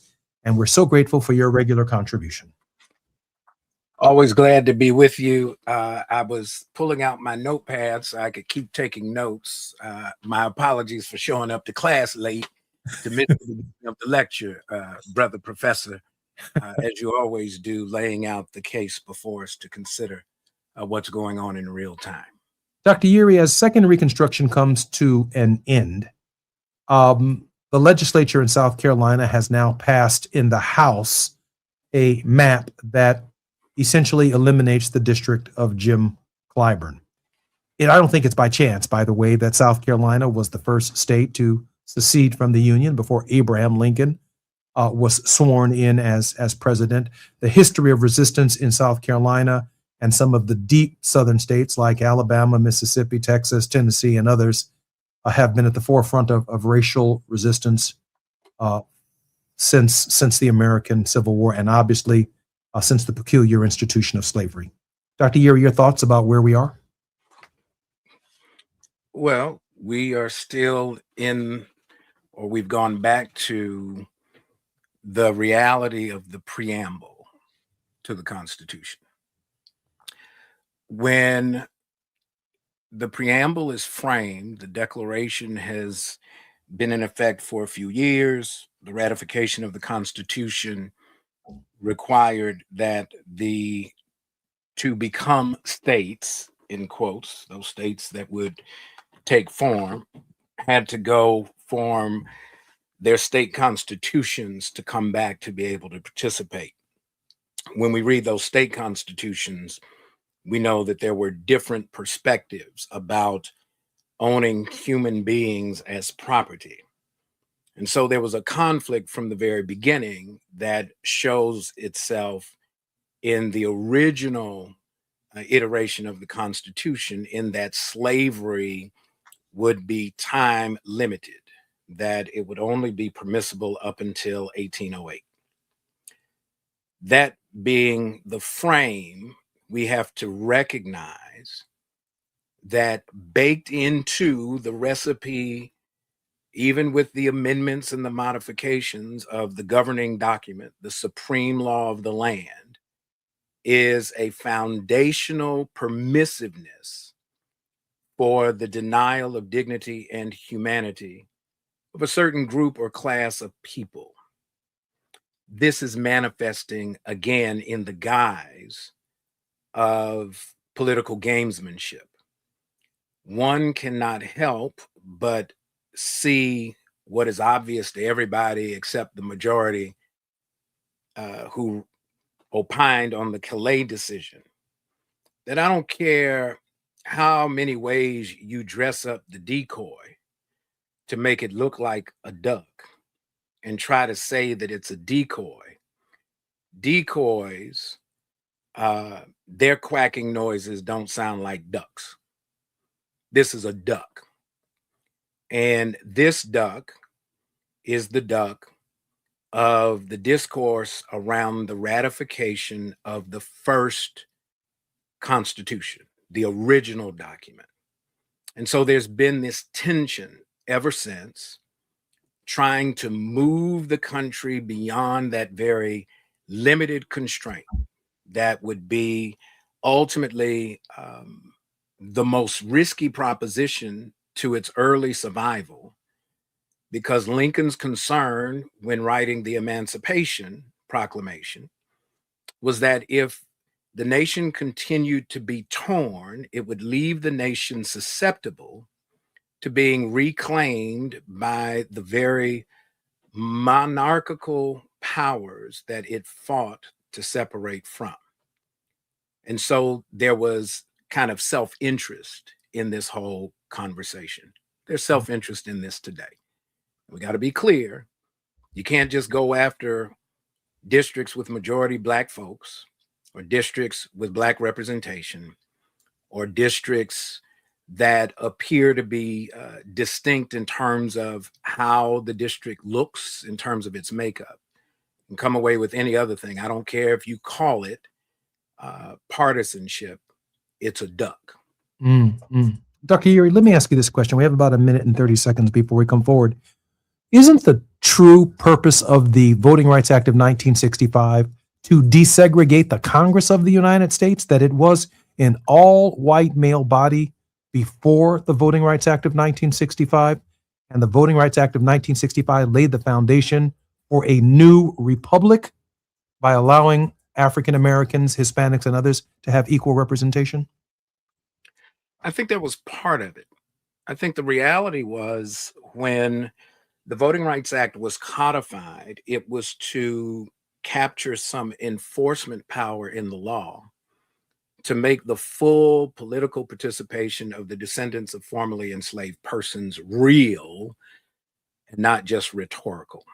And so that has been the fight. And the reality was the recognition that if there was participation, there was going to be a shift in the politics of the nation that would force the Constitution to expand.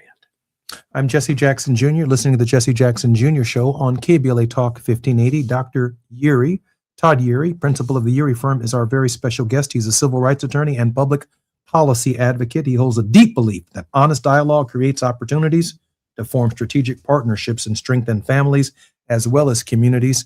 When we come forward, we have a number of current issues that matter to the Republic, that matter to the state of our union, and we are fortunate to have Dr. Urey as our very special regular contributor on Wealthy Wednesdays. More on KBLA Talk 1580 when we come forward.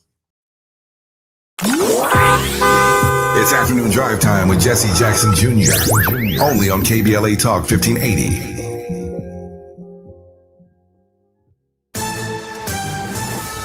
I'm Amber Payton with BIN News Now. Former Atlanta Mayor Keisha Lance Bottoms, who is Black, is hoping to become the first Black woman elected U.S. governor. She addressed supporters after winning Georgia's Democratic primary Tuesday night.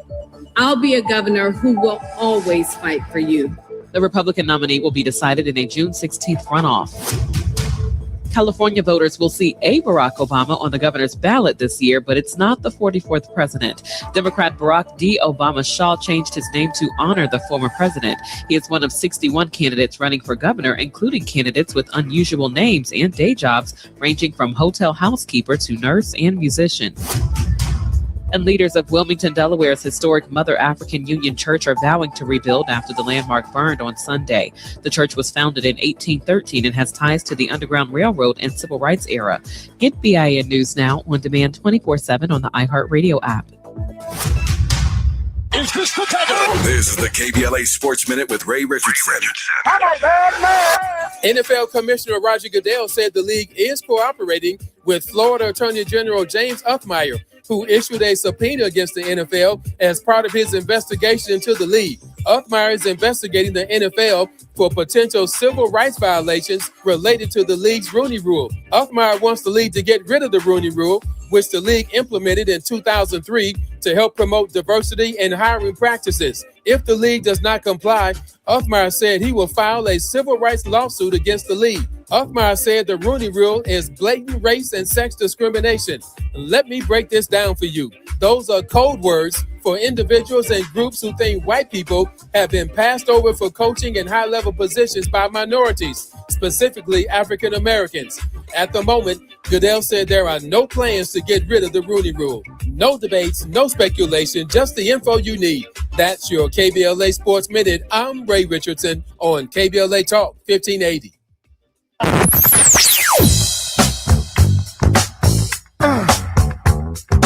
This is KBLA Talk 1580. Talk radio. That's music to your ears. We're unapologetically progressive. KBLA Talk 1580. We've got a lot to talk about. I'm Reverend Gerald, the life coach. Is someone you love struggling with addiction and mental illness? Is improving your family's health important? Want to leave a legacy that your family can grow? Are you ready to enhance your perception of life experiences? Then wake up weekends at 7 a.m. with Urban Family Focus and get the wisdom, opportunity, resources, and motivation to live your best life. Join the conversation on Urban Family Focus Saturday and Sunday at 7 a.m. Unapologetically progressive. KBLA Talk 1580. We've got your black.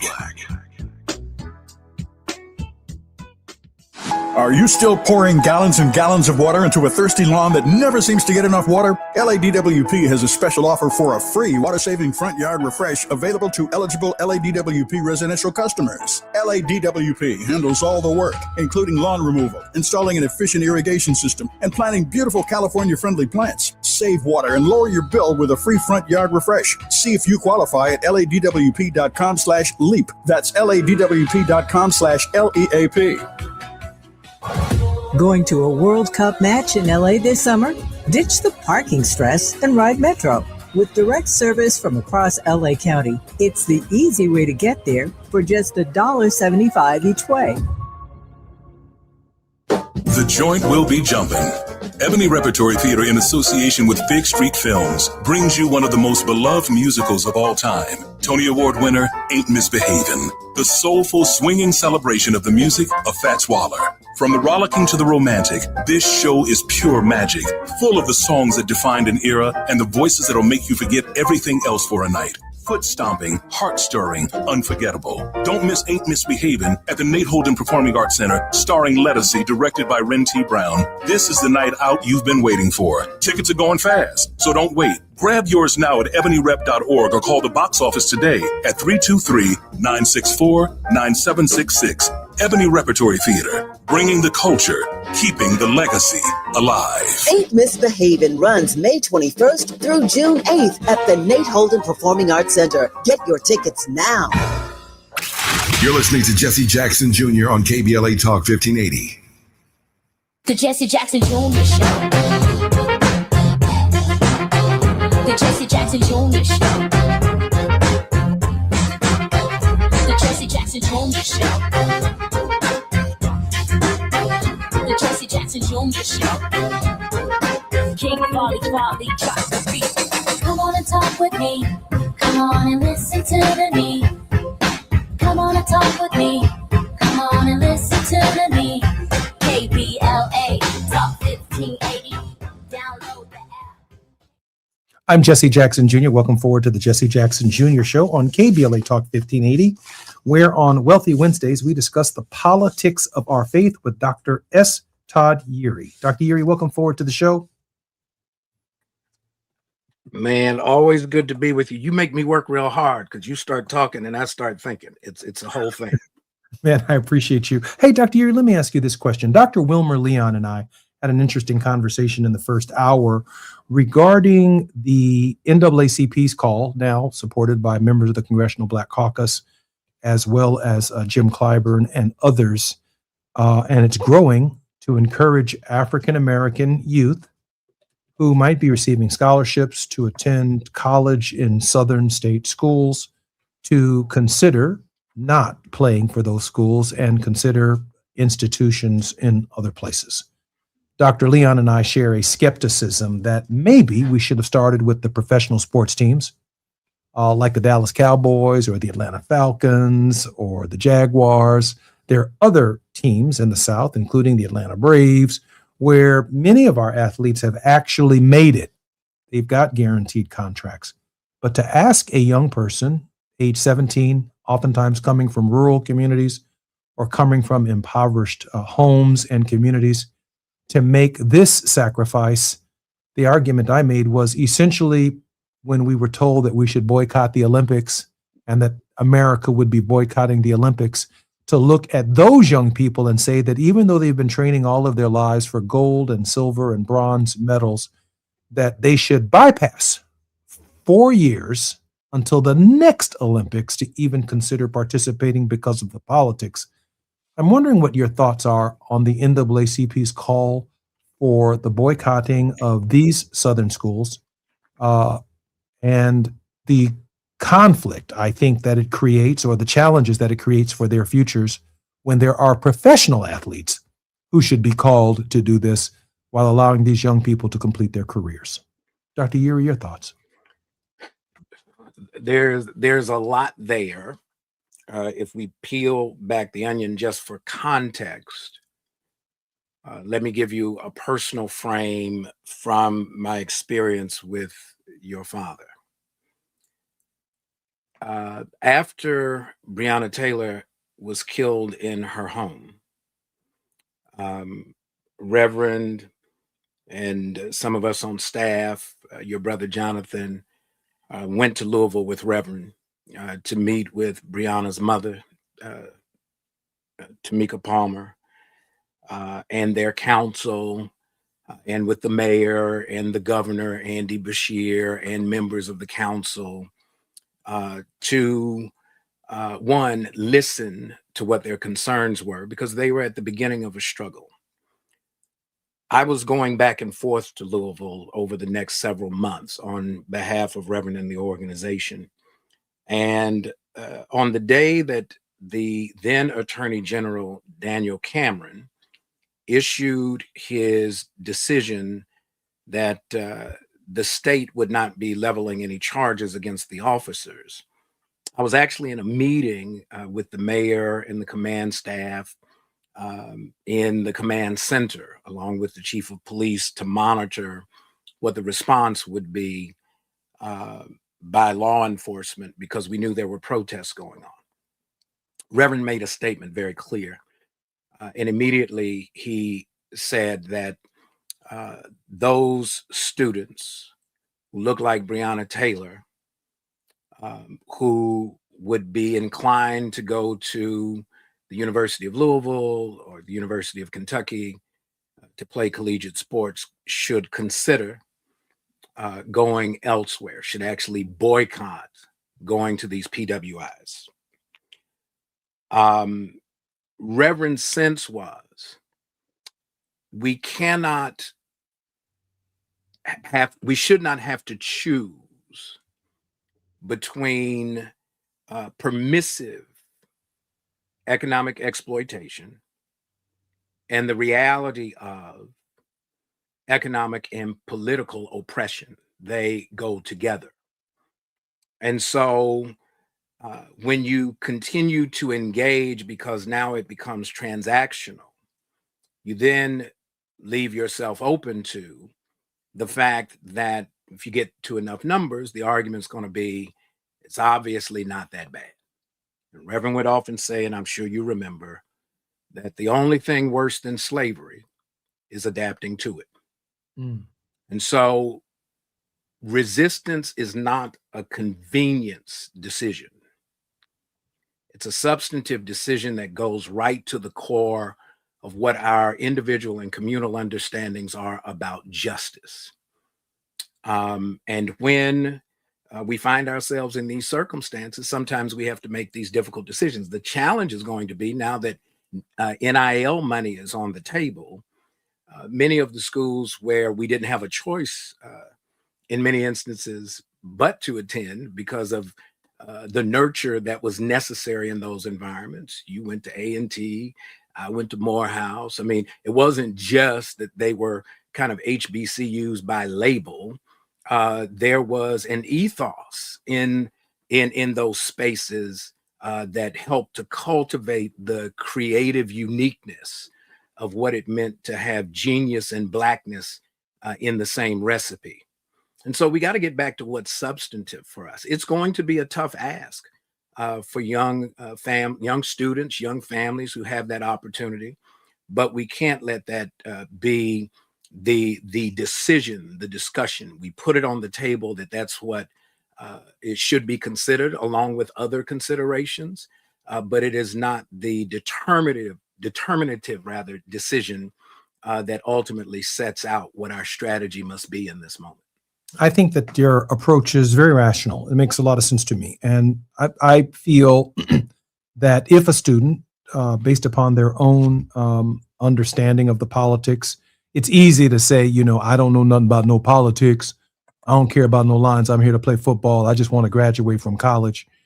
But I would hate to see a person's career defined by the fact that they didn't know nothing about no politics. They didn't know nothing about no lines.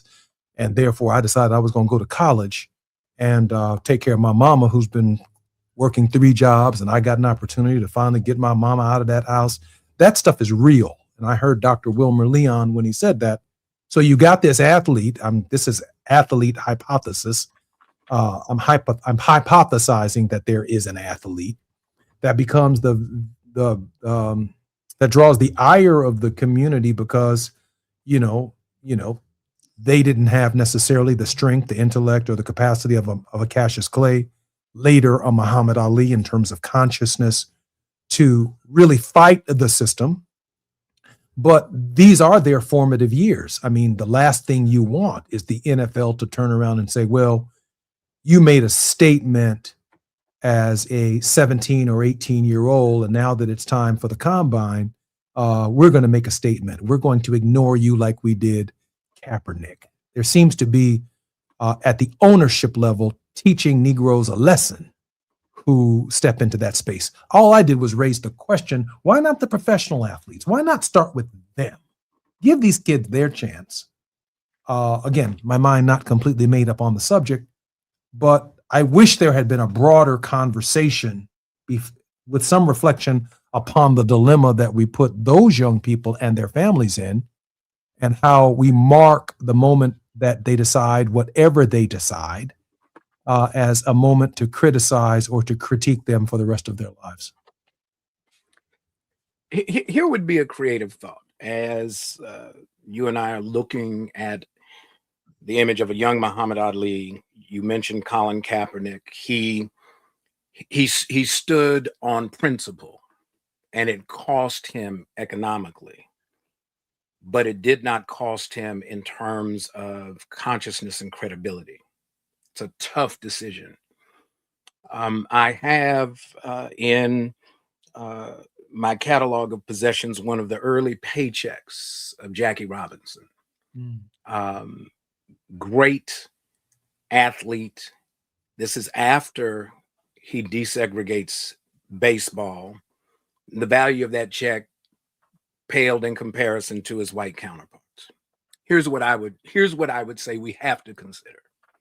We shouldn't have to leave our young folks out there, whether they be professional or quasi-professional, when we think about how the NCAA operates and how it makes money off of the talents of our young folks. What we have to think about is, do we go back and form our own league and take our dollars and our economic power and create the mechanisms where we can take care of our community? Do I play football or basketball in a community where the Confederate flag might be waved or worn by people in the audience? It's a lot to think about and a lot to talk about. I'm Jesse Jackson Jr. You're listening to the Jesse Jackson Jr. Show. It's the politics of our faith with Dr. S. Todd Yeary. More when we come forward right here on KBLA Talk 1580.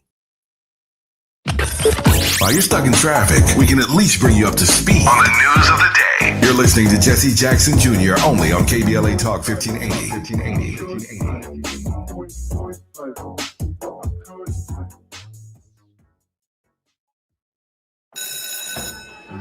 Let's be real. For too long, too many of our students have sat in overcrowded classrooms in underfunded public schools. But as head of the San Diego School Board, Richard Barrera changed that. Under Barrera's leadership, student literacy rose from the state average all the way to number 1 among major urban school districts. Barrera led the way for smaller classrooms and for teachers to be paid what they're worth. Barrera funded more counselors and mental health services, and community schools that teach real-world skills for future jobs. A community organizer who became an education leader to fight for our kids. The only candidate for State Superintendent of Public Instruction, Backed by the 310,000 classroom educators of the California Teachers Association. Vote Democrat Richard Barrera for State Superintendent. Ad paid for by California Teachers Association Independent Expenditure Committee, not authorized by a candidate or committee controlled by a candidate.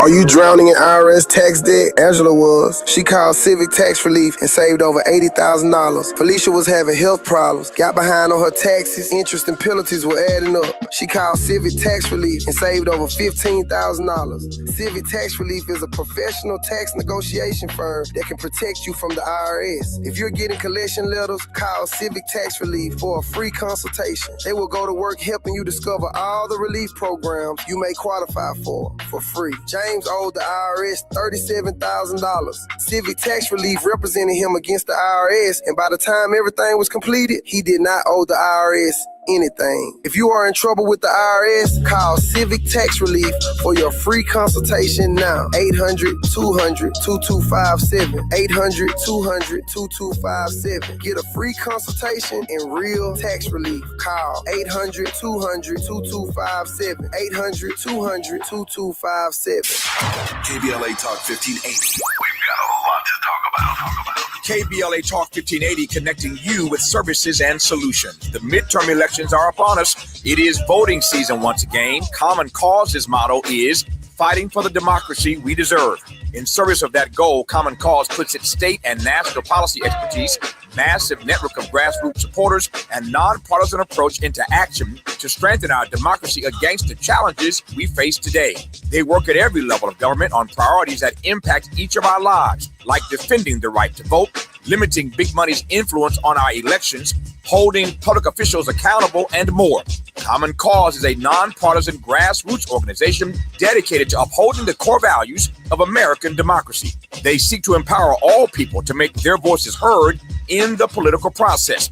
This election may be the most important one ever. If you'd like to make a donation or volunteer in service to the Constitution, please visit commoncause.org. That's commoncause.org. This is a community call to action from KBLA Talk 1580.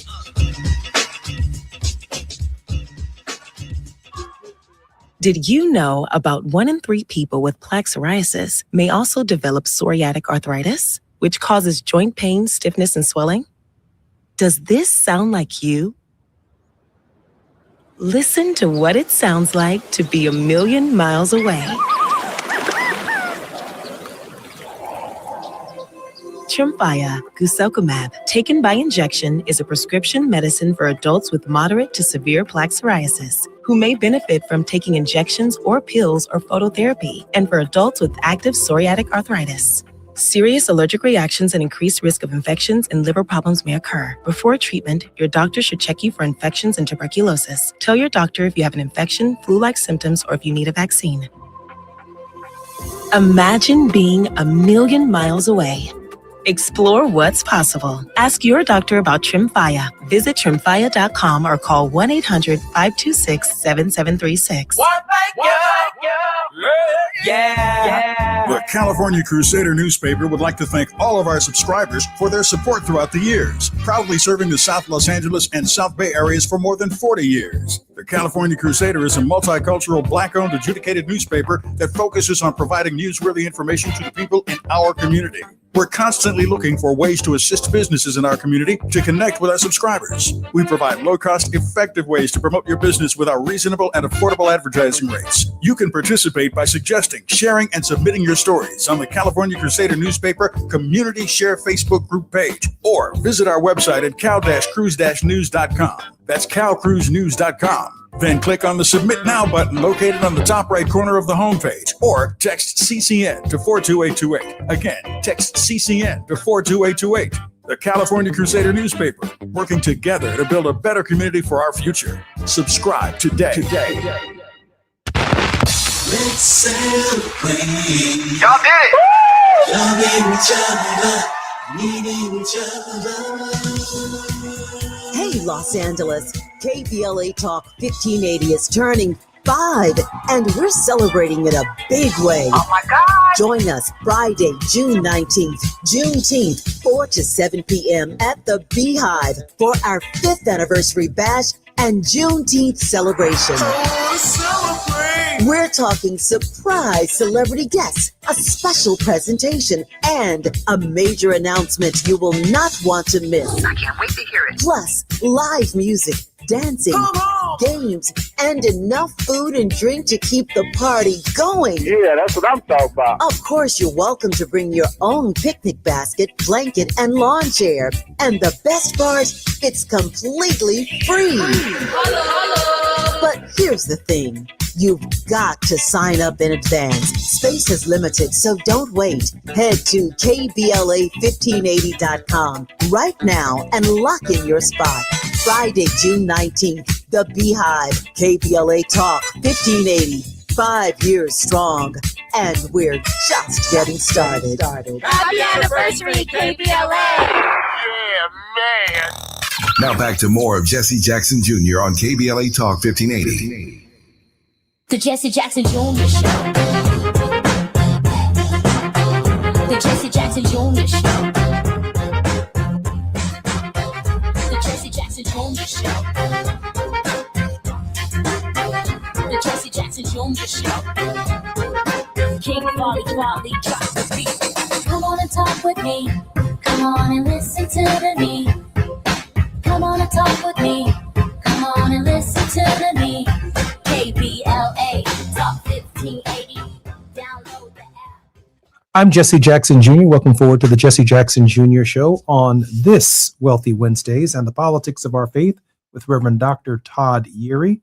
Todd Yeary is the principal of the Yeary Firm, a Maryland-based litigation and government relations firm, and also serves as the senior pastor of the Douglas Memorial Community Church of Baltimore, Maryland, and affiliates. He's one of the most sought-after advisors in the civil rights and human rights space. I'm honored that he spends his Wednesday afternoons with us right here on KBLA Talk 1580. Dr. Yeary, before we get to your word of hope, I do want to pose a theory and see what your take on it is. For years, we have been advocating for reparations for its descendants of slavery in the United States, and knock on every congressional door, all 435 of them, just so we can have a study to tell us how much or what we've entitled to and where our land went and where our mules are being stored and all that. But Donald Trump and his new slush fund at the Department of Justice and the Internal Revenue Service seems to show us as Democrats a direct path to reparations. That is, if the President of the United States, using the president's language, acknowledges that we are aggrieved, that we have been mistreated, that we have been incarcerated, that they can set up a fund without congressional approval, without having to go through Congress, and start writing everybody a check. Now, if that's good for the goose, as you said earlier, it has to be good for the gander. I would imagine, do you see in this moment an opportunity to hold Democrats accountable, that when we have a Democratic president, we want a slush fund set up at DOJ as well to make sure that our labors and work have been well compensated and that the bounty that is America will no longer continue to issue us promissory notes that keep coming back marked insufficient funds? Well, we have to be clear on what the president did. It was outside the bounds of typical legislative appropriation. It was in settlement of litigation. Basically, he was a plaintiff against himself. He's the executive. He was suing a department or an agency of the executive branch of the U.S. government.